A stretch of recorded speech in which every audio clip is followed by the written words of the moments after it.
Hello friends, बहुत बहुत स्वागत है आप सभी का एक बार फिर से सरकारी हट में। तो इस वीडियो में जो है हम लोग बीएससी नर्सिंग के एंट्रेंस एग्जाम के लिए केमिस्ट्री के कुछ इंपॉर्टेंट क्वेश्चंस देखने जा रहे हैं। ठीक है, जो कि आपके इनऑर्गेनिक केमिस्ट्री के क्वेश्चंस हैं। ऑलरेडी मैंने बाकी वीडियोस भी बना रखी है केमिस्ट्री के क्वेश्चंस की, तो वो भी आप जाकर अपनी प्लेलिस्ट में देख सकते हैं, आप जिस भी नर्सिंग एंट्रेंस एग्जाम की प्रिपरेशन कर रहे हैं। ठीक है, तो चाहे आप केजीएमयू की कर रहे हैं, एम्स की कर रहे हैं, या फिर आप SGPGI की कर रहे हैं, ठीक है, किसी भी एग्जाम की प्रिपरेशन कर रहे हैं, तो केमिस्ट्री के क्वेश्चंस की वीडियो आप देख सकते हैं। ओके, तो चलिए स्टार्ट कर लेते हैं। तो ये जो आपका है चैप्टर, ये है पी ब्लॉक एलिमेंट, जो आपका क्लास 12 का चैप्टर है। ठीक है, तो कुछ MCQ क्वेश्चंस हम लोग देखने वाले हैं। तो पहला हमारे क्वेश्चन है कि boron shows diagonal relationship with. ठीक है, तो बोरॉन जो है वो किसके साथ डायगोनल रिलेशनशिप दिखाता है, तो इसका करेक्ट आंसर हो जाएगा ऑप्शन सी, यानी कि सिलिकॉन के साथ। ठीक है, तो ये आपको ध्यान रखना है, डायगोनल रिलेशनशिप से जो क्वेश्चन है वो पूछे जा सकते हैं आपसे। फिर नेक्स्ट क्वेश्चन है कैटिनेशन प्रॉपर्टीज मैक्सिमम इन, तो इसका करेक्ट आंसर हो जाएगा ऑप्शन बी, यानी कि कार्बन, क्योंकि कार्बन में कैटिनेशन की प्रॉपर्टी का मतलब ये होता है कि मतलब सेल्फ लिंकिंग और जो क्रॉस लिंकिंग होती है, यानी कि जो कार्बन है वो अपने से मतलब दूसरे एटम्स को कितनी मतलब अपने से दूसरे एटम्स, जो भी उसके दूसरे एटम्स है जिसके साथ वो कंबाइन होता है, तो कितना ज्यादा हद तक वो कंबाइन हो सकता है, उस प्रॉपर्टी को हम कैटिनेशन प्रॉपर्टी बोलते हैं। तो कार्बन के पास सबसे ज्यादा होती है। ठीक है, इसीलिए जो है ऑर्गेनिक केमिस्ट्री एक अलग ब्रांच बनाई गई है, क्योंकि इतने सारे कंपाउंड्स हैं, तो उसके लिए अलग ब्रांच ऑफ केमिस्ट्री बनाई गई है। ठीक है, फिर नेक्स्ट क्वेश्चन है which one of the following is an electrophilic reagent. ठीक है, मतलब जिसके पास इलेक्ट्रोफाइल होता है, तो इसका करेक्ट आंसर हो जाएगा ऑप्शन ए, यानी कि BF3। ठीक है, बोरॉन ट्राइफ्लोराइड। फिर नेक्स्ट क्वेश्चन है element found from sea water is, तो इसका आंसर जो है ऑप्शन सी हो जाएगा, यानी कि आयोडीन। तो आयोडीन जो है वो आपको सी वाटर से मिलता है। ठीक है, फिर नेक्स्ट क्वेश्चन है द शेप ऑफ XeF4। ठीक है, ये जो शेप वाले क्वेश्चन है ये इनकी बहुत ज्यादा प्रोबेबिलिटी रहती है, तो ये वाले क्वेश्चंस आप अच्छे से प्रैक्टिस कर लेना। अगर आपको हाइब्रिडाइजेशन और शेप निकालना नहीं आता तो आप मुझे कमेंट करके बता देना, मैं आपको उसके लिए वीडियो प्रोवाइड कर दूंगा, अच्छे से एक्सप्लेन कर दूंगा, ताकि आपको ऐसे क्वेश्चन में बिल्कुल भी दिक्कत ना हो।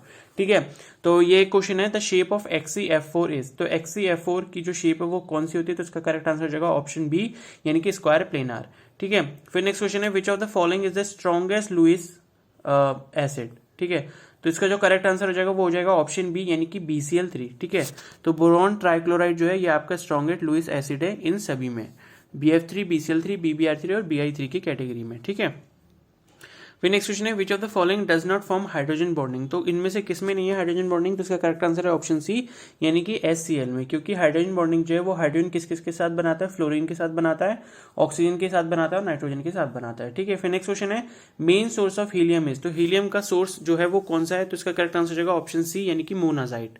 तो ये ध्यान रखना, काफी इंपॉर्टेंट क्वेश्चन है कि मोनाजाइट जो है वो आपका हीलियम का सोर्स होता है। फिर नेक्स्ट क्वेश्चन है विच ऑफ द फॉलोइंग डीमेंट इज लिक्विड एट एलिमेंट होगा। ठीक है, डीमेंट नहीं है, एलिमेंट होगा, is liquid at room temperature, normal temperature. ठीक है, तो ये बहुत इजी क्वेश्चन है, तो इसका करेक्ट आंसर है ऑप्शन बी, यानी कि मर्क्यूरी, और ये बहुत बार पूछा भी जाता है। ठीक है, तो मर्क्यूरी याद रखना है, रूम टेम्परेचर पे लिक्विड रहता है।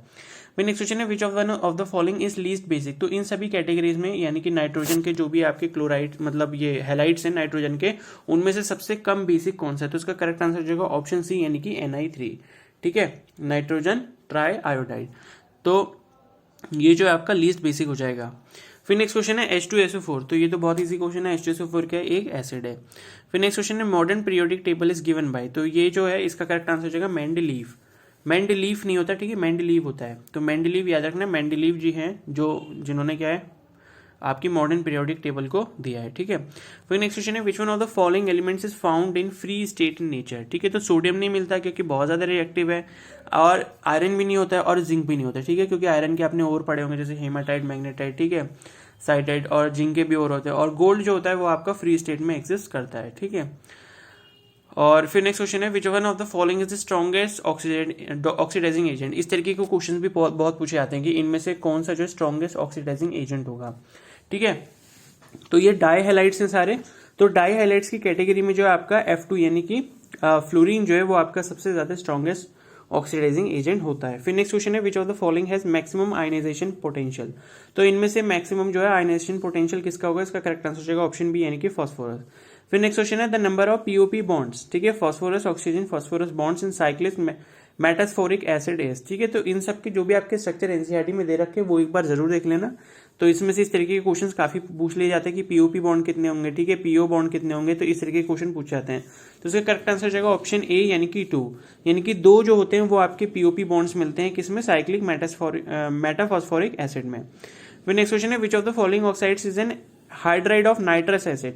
तो नाइट्रस एसिड को जब मतलब वाटर के साथ कंबाइन करेंगे तो जो उसका हाइड्राइड बनता है तो क्या बनेगा, तो इसका करेक्ट आंसर जाएगा ऑप्शन ए यानी कि N2O3। ठीक है, नाइट्रोजन ट्राई ऑक्साइड। तो ये इसका करेक्ट आंसर हो जाएगा कि ये जो है नाइट्रस एसिड का, नाइट्रस एसिड क्या होता है आपका HNO2 होता है, ये याद रखना। तो नाइट्रस एसिड का जो हाइड्राइड है वो आपका N2O3 होता है। फिर नेक्स्ट क्वेश्चन है which oxide of nitrogen is obtain on heating ammonium nitrate at 250 degree Celsius. ठीक है, तो नाइट्रोजन का हमें कौन सा ऑक्साइड जो है वो मिलता है जब हम अमोनियम नाइट्रेट को हीट करते हैं, तो उसका करेक्ट आंसर जाएगा ऑप्शन बी यानी कि नाइट्रस ऑक्साइड। ओके, फिर नेक्स्ट क्वेश्चन है 19th क्वेश्चन है एटोमिसिटी ऑफ फॉस्फोरस। तो एटोमिसिटी कितनी है भाई, 4 है। ठीक है, मतलब 4 के साथ ये बॉन्ड बना सकता है फॉस्फोरस।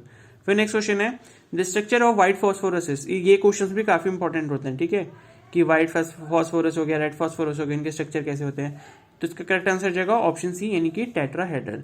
तो टेट्राहेड्रल जो है वो आपका व्हाइट फॉस्फोरस का स्ट्रक्चर होता है। फिर नेक्स्ट क्वेश्चन है PCl3 ऑन हाइड्रोलिसिस गिव्स। तो PCl3 का जब हम हाइड्रोलिसिस करते हैं तो हमें क्या मिलता है, H3PO3। ठीक है, H3PO3 जो है वो हमको मिलता है। फिर नेक्स्ट क्वेश्चन है arrange the following in decreasing Lewis acid strength. ये भी काफी इंपॉर्टेंट क्वेश्चन है कि लुईस एसिड स्ट्रेंथ जो है उसके डिक्रीजिंग ऑर्डर में लगाना है। तो इसका करेक्ट आंसर हो जाएगा ऑप्शन ए यानी कि PI3 सबसे ज्यादा एसिडिक है, फिर PBr3 आपका उससे कम एसिडिक, फिर PCl3 उससे कम एसिडिक, और PF3 जो है वो सबसे कम एसिडिक हो जाएगा। फिर नेक्स्ट क्वेश्चन है how many POP bonds appear in cyclic metaphosphoric acid. ये भी हमने पढ़ लिया था, तो इसमें तो 3 दिखा रखा है। ये साइक्लिक मेटाफॉस्फोरिक एसिड है, और वो वाला कौन सा था, वो वाला भी एक बार देख लेते हैं।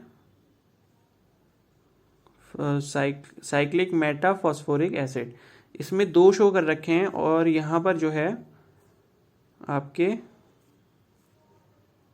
How many POP bonds appear in cyclic metaphosphoric acid. ठीक है, तो इस क्वेश्चन में डाउट है, आप प्लीज कमेंट करके मुझे जरूर बताना सर्च करके कि इसका जो करेक्ट आंसर है वो क्या होगा, यानी कि POP बॉन्ड जो है मेटाफॉस्फोरिक एसिड में कितने होते हैं, 2 होते हैं, 3 होते हैं। ठीक है, तो इसका एग्जैक्ट आंसर यहाँ पर नहीं है, कंफ्यूजन है, क्योंकि एक क्वेश्चन में आपके 2 दे रखे हैं, एक में 3 दे रखे हैं। तो आप सभी से रिक्वेस्ट है कि आप इसको प्लीज सर्च करके जरूर बता देना। फिर नेक्स्ट क्वेश्चन है which of the following is a tetra basic acid, यानी कि जिसमें 4 आपके बेसिक ग्रुप्स हो। ठीक है, इसका करेक्ट आंसर हो जाएगा ऑप्शन सी यानी कि पायरोफॉस्फोरिक एसिड। तो पायरोफॉस्फोरिक एसिड जो है आपका टेट्रा बेसिक एसिड है। ओके, फिर नेक्स्ट क्वेश्चन है which one of the following is not correctly matched. उसका करेक्ट आंसर है ऑप्शन सी यानी कि H3PO3 जो है वो ट्राई बेसिक है। तो ये चीज गलत है, बाकी सब सही है। यानी कि PCl5 में आपका sp3d हाइब्रिडाइजेशन होता है, PCl3 में sp3 होता है, और PCl5 सॉलिड में को हम इस तरीके से तोड़ सकते हैं, यानी कि PTCl4 नेगेटिव, PTCl3 नेगेटिव। ठीक है, PTCl नहीं होगा, ये PCl होगा। ओके, फिर नेक्स्ट क्वेश्चन है arrange the following group of hydrides of group 16 elements in order of increasing stability. तो स्टेबिलिटी के ऑर्डर में अगर अरेंज करते हैं ऑप्शन डी जो होगा वो उसका करेक्ट आंसर होगा, यानी कि H2TE की सबसे कम स्टेबिलिटी होगी टेल्यूरियम हाइड्राइड की, उसके बाद आपकी सेलेनियम हाइड्राइड की, उसके बाद आपकी सल्फर हाइड्राइड की, और फिर आपकी ये जो है H3O है। ठीक है, हाइड्रोनियम जो है हाइड्रोनियम आयन जो होगा, तो इसकी जो है सबसे ज़्यादा होगी स्टेबिलिटी। क्योंकि इसमें क्यों होती है स्टेबिलिटी, क्योंकि H3O में क्या आपके हाइड्रोजन बॉन्डिंग बन रही है। फिर नेक्स्ट क्वेश्चन है the hybridisation of sulphur in sulphur hexafluoride is. तो इसका करेक्ट आंसर हो जाएगा ऑप्शन बी यानी कि sp3d2। तो सल्फर का जो है सल्फर हेक्साफ्लोराइड में हाइब्रिडाइजेशन क्या होता है, sp3d2। फिर नेक्स्ट क्वेश्चन है on heating KClO we get. तो KClO को हीट करने पे हमको क्या मिलता है, KCl+O2।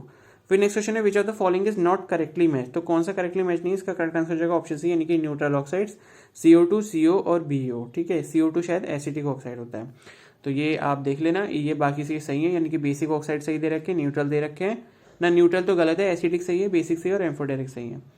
फिर नेक्स्ट क्वेश्चन है सल्फर मॉलिक्यूल इज। तो सल्फर आपको पता है S8 की फॉर्म में एग्जिस्ट करता है, तो ऑक्टा एटॉमिक होता है। ठीक है, काफी इंपॉर्टेंट क्वेश्चन है, तो ये भी याद रखना। तो यहाँ पर हमने 30 क्वेश्चन P ब्लॉक के कर लिए हैं, आप कुछ क्वेश्चन जो है D और F ब्लॉक के कर लेते हैं।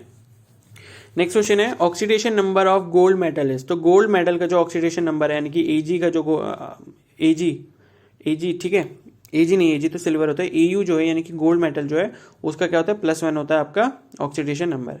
फिर नेक्स्ट क्वेश्चन है shape of D orbital is, तो इसका करेक्ट आंसर जाएगा ऑप्शन सी यानी कि डबल डम्बेल। ठीक है, डबल डम्बेल जो होता है वो आपकी शेप ऑफ डी ऑर्बिटल होती है। देखा होगा आपने, एक बेल ऊपर की तरफ जैसे बनी होती है और एक नीचे की तरफ होती है, तो ये चीज़ ध्यान रखना। फिर नेक्स्ट क्वेश्चन है electronic configuration of alkaline earth metal is, तो ये काफ़ी मतलब इजी क्वेश्चन है। NH2 होती है यानी कि जो आपके सेकंड ग्रुप के एलिमेंट्स होते हैं उन्हें हम एल्कलाइन अर्थ मेटल्स या फिर अल्कलाइन अर्थ एलिमेंट्स बोलते हैं।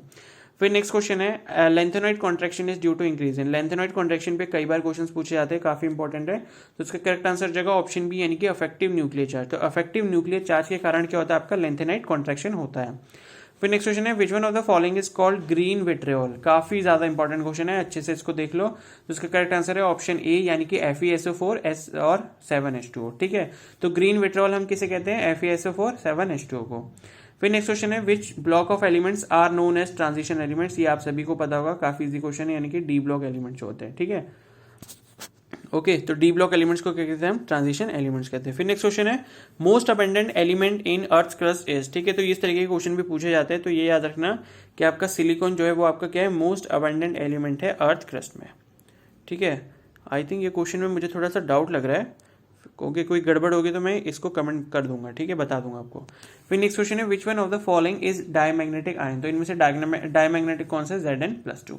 ठीक है, फिर नेक्स्ट क्वेश्चन है which of the following is not an element of first transition series, तो मैग्नीशियम जो है वो आपका फर्स्ट ट्रांजिशन सीरीज में नहीं आता है। फिर नेक्स्ट क्वेश्चन, ये इतना इंपॉर्टेंट नहीं है। ठीक है, फिर नंबर ऑफ अनपेयर्ड इलेक्ट्रॉन्स और ये भी इतना इंपॉर्टेंट नहीं है। ठीक है, हाँ ये वाला काफी इंपॉर्टेंट है कि Fe3+ ion is more stable then Fe2+ ion, because क्यों होता है भाई, because configuration of Fe2+ is 3d5 while Fe3+ is 3d5, ये थोड़ा सा कुछ गड़बड़ है। ठीक है, Fe3+ की जो होती है वो आपकी 3d5 नहीं होगी, बल्कि क्या होगी, 3d4 होगी। ठीक है, तो याद रखना कि Fe2+ की जो कॉन्फ़िगरेशन है वो 3d5 है और Fe3+ की क्या होगी, आपकी 3d4 होगी। तो उसमें क्या होगा, एक वैकेंट सबशेल जो है वो आपका खाली रह जाएगा, मतलब एक जो सबशेल होगा जो मतलब डी ग्रुप का, वो आपका खाली रह जाएगा। ठीक है, डी शेल का जो सबशेल होगा वो खाली रह जाएगा, जिस वजह से उसकी क्या होगी, स्टेबिलिटी कम हो जाएगी। और क्योंकि जो डी आपका शेल होता है तो उसमें क्या होता है 0, 5 और जो 10, यानी कि मतलब बिल्कुल एकदम खाली हो जाते हो, या पार्शियली फिल्ड हो, या फिर आपका कंप्लीटली फिल्ड हो, तब आपका सबसे ज्यादा स्टेबल माना जाता है। फिर नेक्स्ट क्वेश्चन है colour of transition metal ions are due to absorption of some wavelength, this results in, तो बहुत इंपॉर्टेंट क्वेश्चन है ये। तो डी ट्रांजिशन उनमें होता है, जिस वजह से क्या होता है, कलर्स हमको दिखते हैं आयंस के। ठीक है, फिर नेक्स्ट क्वेश्चन है which group contains coloured ions out of the following, तो इनमें से किस किस में कलर्ड आयंस मिलेंगे हमको, थर्ड और फोर्थ में, यानी कि आपका कोबाल्ट 2+ में मिलेगा और Fe2 नेगेटिव। ठीक है, फिर नेक्स्ट क्वेश्चन है the melting points of copper, silver and gold follow the order, तो मेल्टिंग पॉइंट्स भाई किसका ज्यादा होगा, कॉपर का सबसे ज्यादा होगा, फिर गोल्ड का होगा और फिर सिल्वर का होगा। फिर नेक्स्ट क्वेश्चन है which of the following pair of ions the lower oxidation state in aqua solution is more stable then the other, ठीक है, तो करेक्ट आंसर है ऑप्शन ए यानी कि Ti+, Ti3+। ठीक है, तो Ti+ जो है वो आपका ज्यादा स्टेबल होगा एक्वा सॉल्यूशन में इन कंपैरिजन टू Ti3+।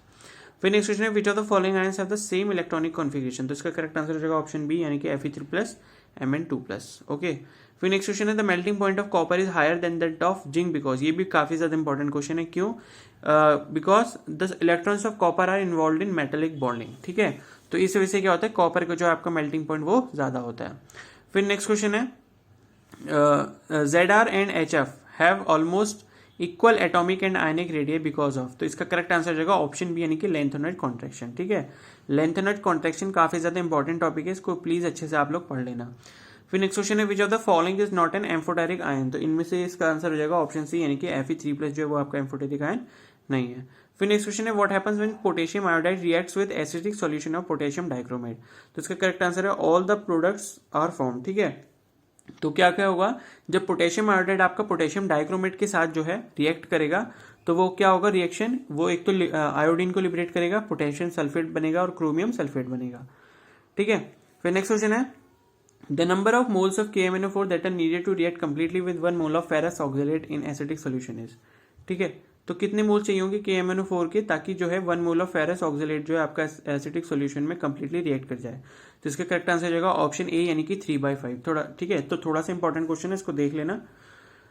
फिर नेक्स्ट क्वेश्चन है acidified potassium dichromate reacts with potassium iodide and oxidises it to I2। ठीक है, तो एसिडिफाइड जो है पोटेशियम डाइक्रोमेट रिएक्ट करता है किसके साथ, पोटेशियम आयोडाइड के साथ, और उसको आयोडीन में कन्वर्ट कर देता है। What is the oxidation state of chromium in the product of the reaction. तो क्या बन जाएगी भाई, क्रोमियम की ऑक्सीडेशन स्टेट फाइनली आपकी +3 बन जाएगी। ठीक है, फिर नेक्स्ट क्वेश्चन है 1 mole of acidified K2Cr3 + O on reaction with excess KI will liberate. ये इतना इंपॉर्टेंट क्वेश्चन नहीं है। फिर नेक्स्ट क्वेश्चन है इन द डाइक्रोमेट आयन। ठीक है, डाइक्रोमेट आयन आपको दे रखा है Cr2O7 2 नेगेटिव, तो इसमें पूछा है क्या है, तो इसका आंसर हो जाएगा ऑप्शन बी, यानी कि 6 CRO बॉन्ड्स आर इक्विवेलेंट। तो ये बहुत ज्यादा इंपॉर्टेंट क्वेश्चन है कि जो डाइक्रोमेट आयन होता है आपका, तो उसमें जो CRO बॉन्ड्स होते हैं वो सारे बराबर के बराबर होते हैं। ठीक है, 6 बॉन्ड जो होते हैं। तो यहाँ पर हमने जो है 25 क्वेश्चन इसके भी कर लिए। ठीक है, तो P और DF ब्लॉक हमने तीनों कर लिए। बाकी केमिस्ट्री के पार्ट 1 और पार्ट 2 मैंने ऑलरेडी अपलोड करे चैनल पे, वो जाकर आप जरूर देख लेना। ठीक है, अगर ये वीडियो पसंद आई तो आप इसको लाइक कर सकते हैं, अपने दोस्तों के साथ शेयर कीजिए, और अगर आप BSc नर्सिंग के एंट्रेंस एग्जाम की प्रिपरेशन कर रहे हैं तो प्लीज चैनल को सब्सक्राइब कर लीजिए, क्योंकि उसकी कंप्लीट प्रिपरेशन जो है आपके यहाँ पर चल रही है। ओके, और कोई भी डाउट हो तो आप मुझे कमेंट सेक्शन में जरूर बता सकते हो। Okay, so thank you and have a nice day.